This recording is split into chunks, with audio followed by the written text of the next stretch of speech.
यार ये डब्बा मैक मिनी का है जो कि इस टाइम हमारे दफ्तर का सबसे पावरफुल कंप्यूटर था। मैं था इसलिए कह रहा हूं क्योंकि ये मैक स्टूडियो का डब्बा है जो कि अब हमारे कंप्यूटर्स में सबसे ज्यादा पावरफुल है। और वैसे तो कहा जाता है कि कंप्यूटर्स में साइज को देखकर कभी पावर का अंदाजा नहीं लगाना चाहिए, बट इसके केस में मैं कह सकता हूं कि जितना साइज का डिफरेंस है ना भाई, उतना ही पावर का डिफरेंस भी होने वाला है। ये मैक स्टूडियो है, इसकी अनबॉक्सिंग करते हैं और मैं आपको बताता हूं कि इस एप्पल के कंप्यूटर के ऊपर मैंने 8 लाख रुपया क्यों खर्चा है। भाई आपने हमारे चैनल के ऊपर रिसेंट टाइम के अंदर एडिटिंग के बहुत ज्यादा इफेक्ट्स देखे होंगे। अब कुछ लोगों को वो इफेक्ट्स पसंद आते हैं और कुछ लोगों को वो इफेक्ट्स पसंद नहीं आते, बट आप लोग ये एग्री जरूर करेंगे कि इन इफेक्ट्स को लगाने में टाइम बहुत ज्यादा लग रहा है। और रिसेंटली हम लोग डेली की एटलीस्ट 4 वीडियोस अपलोड कर रहे हैं, तो हमारे लिए कोई भी 1 सेकंड भी अगर एडिटिंग में कहीं जाया होता है ना, तो लिटरली उसका नुकसान ये होता है कि उस दिन कोई वीडियो कम लगती है। अब होपफुली हमें वो मसला नहीं आने वाला, क्योंकि मैंने डिसाइड ये किया है कि मैं आहिस्ता आहिस्ता अपनी पूरी टीम को लेटेस्ट कंप्यूटर्स पे शिफ्ट करने वाला हूं और इसके अंदर काफी ज्यादा इन्वेस्टमेंट भी लगने वाली है। उसकी रीजन ये है भाई कि ये मैक स्टूडियो हमने 8 लाख का खरीदा है और ये जस्ट स्टार्ट है।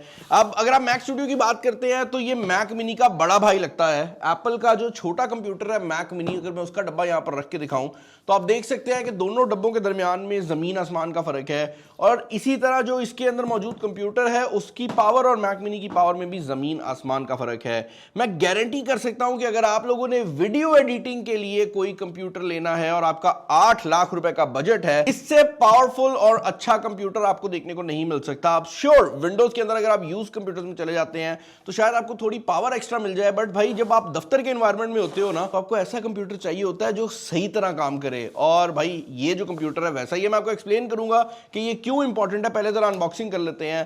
भाई यहां पर आप देख सकते हो एप्पल का जो आईफोन आता है ना, उसी टाइप का एक पुल टैब दिया गया है। बाय द वे मैं पहले इसकी स्पेक्स आपको बता दूं, ये M4 मैक्स वर्जन के अंदर जो मैक स्टूडियो आता है ये वो है और ये उसका बेस वेरिएंट ही बन जाता है। तो इसके अंदर हमें 36 GB रैम देखने को मिल जाती है और M4 जो मैक्स है उसका चिपसेट देखने को मिल रहा है। इसको मैं यहाँ पर अनबॉक्स भी कर लेता हूँ।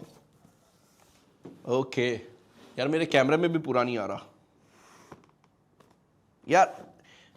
एप्पल को अनबॉक्सिंग एक्सपीरियंस बनाने आते हैं। लाइक आप ये सिंपल डब्बा भी दे सकते थे, लेकिन आप देख रहे हो ऐसे लग रहा है कि मैं कोई मैकेनिकल चीज़ ओपन कर रहा हूं, जबकि रियलिटी ये है कि सिर्फ कंप्यूटर को निकाला जा रहा है। बॉक्स के अंदर सबसे पहले आपको आपकी डिवाइस देखने को मिल जाती है और उसके अलावा आपको एक केबल देखने को मिल रही है जो कि इसकी बेसिकली ब्रेडेड वायर होने वाली है। ऑब्वियसली ये एक प्रोफेशनल मशीन है, तो एप्पल ने यहाँ पर हर चीज़ के अंदर बहुत ज़्यादा फोकस किया है। इसका ये जो हैंडल है ना, ये भी प्रॉपर कपड़े का बना हुआ है, तो आपको समझ आती है कि एप्पल ने इस पर मेहनत लगाई है। और इस साइड पर आपको कुछ पेपर वर्क देखने को मिल जाता है। मुझे 90% श्योर है कि इसमें भी एप्पल ने स्टिकर खा लिए होने हैं, लेकिन देखते हैं। भाई स्टिकर खाना तो अलग बात है, इसका ये है ना, वो जो चाइना के एप्पल के एयरपॉड नहीं आते उस तरह का कार्डबोर्ड हो गया। बहुत ही पतला कर दिया एप्पल ने ना, आई डोंट नो, बट जो चीज़ मैटर करती है वो आपका कंप्यूटर है। इसके डब्बे को मैं साइड पे कर देता हूँ और हम कंप्यूटर को यहाँ पर ले आते हैं। देखने में ना, अच्छा जब आप प्रोडक्ट को निकाल लेते हैं तो दूर से देखने में ये छोटा ही लगता है, लेकिन इसका वजन काफ़ी सारा है। ऑलमोस्ट 5 kg के करीब आई थिंक इसका वजन है। एग्जैक्ट वजन वैसे मेरी टीम जो है वो एडिटिंग में डाल देगी यहाँ पे कहीं पे।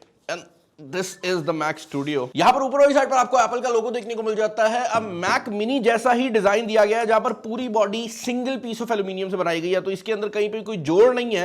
ये पूरी बॉडी एल्यूमिनियम के एक शेल से बनाई गई है। सामने आपको SD कार्ड की स्लॉट मिल जाती है। टाइप सी की थंडरबोल्ट 5 पोर्ट्स देखने को मिल जाती हैं। बैक साइड के ऊपर भी आपको जो टाइप सी की 4 पोर्ट्स हैं वो मिल रही हैं। यहां पर इंटरनेट की पोर्ट आपको देखने को मिल रही है, पावर पोर्ट है, 2 टाइप A की पोर्ट है और HDMI की पोर्ट भी देखने को मिल जाती है। एंड इसके अलावा आपको आपका पावर बटन देखने को मिल रहा है और नीचे वाली साइड पर मैक स्टूडियो की जो ब्रांडिंग है वो की गई है। अब मैं ऑनेस्टली इसकी अनबॉक्सिंग के अंदर जो चीज सबसे ज्यादा एड्रेस करना चाह रहा हूं वो इसकी परफॉर्मेंस है, क्योंकि वो बहुत ज्यादा मैटर करती है। जो 2 लाख रुपए का बजट लेके आते हैं उनके लिए जो कंप्यूटर सबसे ज्यादा इंपॉर्टेंट है वो कंप्यूटर है जो कि इससे पहले हमारे ऑफिस का सबसे पावरफुल कंप्यूटर था, और वो है मैक मिनी। मेरे पास यहाँ पर मौजूद भी है, मैं आपको दिखा देता हूं। अगर आपके 2 लाख के बजट के अंदर आपने पीसी लेना है और वीडियो एडिटिंग के लिए लेना है, मैं फिर रिपीट कर रहा हूं, तो यार ये जो पीसी है इससे अच्छा पीसी आपको देखने को नहीं मिल सकता। ये मैक मिनी है और मुझे ऐसा लग रहा था कि मेरे ऑफिस में भी इसी का यूज़ होने लग जाएगा, लेकिन जब मैंने इस पर अपग्रेड किया तो एडिटिंग अपग्रेड हो गई। और यही वजह है कि भाई अब हमने M4 मैक्स के ऊपर अपग्रेड कर लिया, जो कि ऑलमोस्ट कुछ केसेस में 4 गुना से ज़्यादा परफॉर्मेंस प्रोवाइड कर देता है मैक मिनी वाली। और साइज में भी आप देख सकते हैं कि काफ़ी ज़्यादा बड़ा है। अब ये बात मैं यहाँ पर क्लियर कर दूं कि मैं बार बार वीडियो एडिटिंग इसलिए बोल रहा हूँ क्योंकि अगर आप इसको गेमिंग पे डालेंगे ना तो ये मुकम्मल तौर पर रन नहीं हो सकता। इसका एक वेरिएंट आता है जो कि पाकिस्तानी मार्केट में अराउंड आपको 30 लाख रुपए का पड़ेगा, जिसके अंदर 512 GB की रैम भी लगा सकते हैं आप। तो इसी कंप्यूटर के अंदर आप अप टू 512 GB की रैम लगा सकते हैं, मैं SSD की बात नहीं कर रहा। और ये इतना पावरफुल है कि अगर आपने DeepSeek R1 को लोकली रन करना है, यानी आप सर्वर पे नहीं जाना चाहते, तो इसका जो हायर एंड वर्जन है आप उसके ऊपर कर सकते हैं। तो ये कुछ खास लोगों के लिए बनाया गया है जो कि अपने दफ्तर के अंदर एक ऐसा कंप्यूटर लेके आना चाहते हैं जिसके बाद वो कह सके कि भाई ठीक है, मेरे पास जो पीसी लगा हुआ है ना वो तू कंपीट नहीं कर सकता। जो 3D रेंडरिंग करते हैं, बेसिकली हर वो बंदा जो कंप्यूटर से पैसा बनाता है ना, ये वो खरीदेगा। अगर आप ये सोच रहे हैं कि आपको घर के लिए ये चाहिए, तो भाई मैं आपको एक रियलिटी बताना चाहूंगा कि आपको घर के लिए इतनी पावर भी नहीं चाहिए जो कि मैक मिनी के अंदर आती है, लेट अलोन अ मैक स्टूडियो। तो ये वीडियो जो लोग देख रहे हैं, मैं किसी को भी ये नहीं कहना चाहूंगा कि जाएं और मैक स्टूडियो खरीद के ले आए, क्योंकि अगर आप अपने काम से पैसे नहीं बना रहे तो this is not a PC जो कि मैं आप लोगों को रिकमेंड करूंगा। हाउएवर अगर आप अपने पैसे बना रहे हैं तो भाई ये पीसी आपके लिए बहुत बेहतर हो सकता है। अब हमने इसके कुछ टेस्ट रन किए। हमने एक सेम प्रोजेक्ट सेम सॉफ्टवेयर के साथ M4 के ऊपर भी रन किया और M4 मैक्स के ऊपर भी रन किया। बाय द वे मैं ये बात क्लियर कर दूं कि ये सेम प्रोसेसर अगर आप मैकबुक में लेते हैं, जो एप्पल की मैकबुक आती है, तो ये एग्जैक्ट सेम स्पेसिफिकेशन आपको $3599 की पड़ती है, जबकि ये $2000 की रेंज में आता है। तो ऑलमोस्ट डबल का प्राइस टैग पड़ जाता है अगर आप यही सेम पावर लैपटॉप की फॉर्म में लेते हैं, क्योंकि इसके साथ आपको स्क्रीन वगैरह अपनी लगानी पड़ेगी। बट मसला नहीं है, ज्यादातर लोग जो ऑफिस में यूज करते हैं उनके पास स्क्रीन वैसे ही होती है, वो लैपटॉप को भी स्क्रीन से ही लगा रहे होते हैं। बाय द वे हमने इन दोनों को रन किया और रिजल्ट्स आपके सामने आ रहे हैं कि कितना टाइम एक प्रोजेक्ट को इसने रेंडर करने में लगाया है।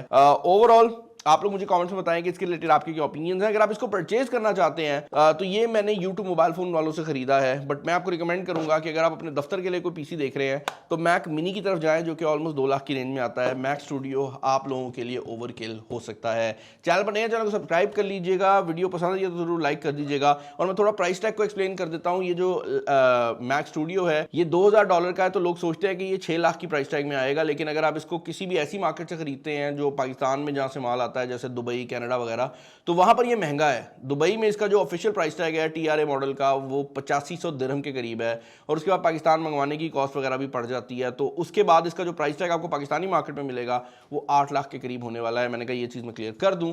चैनल पर नए चैनल को सब्सक्राइब कर लीजिएगा, वीडियो को लाइक कर दीजिएगा, दोस्तों शेयर कर दीजिएगा। इस वीडियो में इतना ही। This is Bilal signing off. अल्लाह हाफिज़।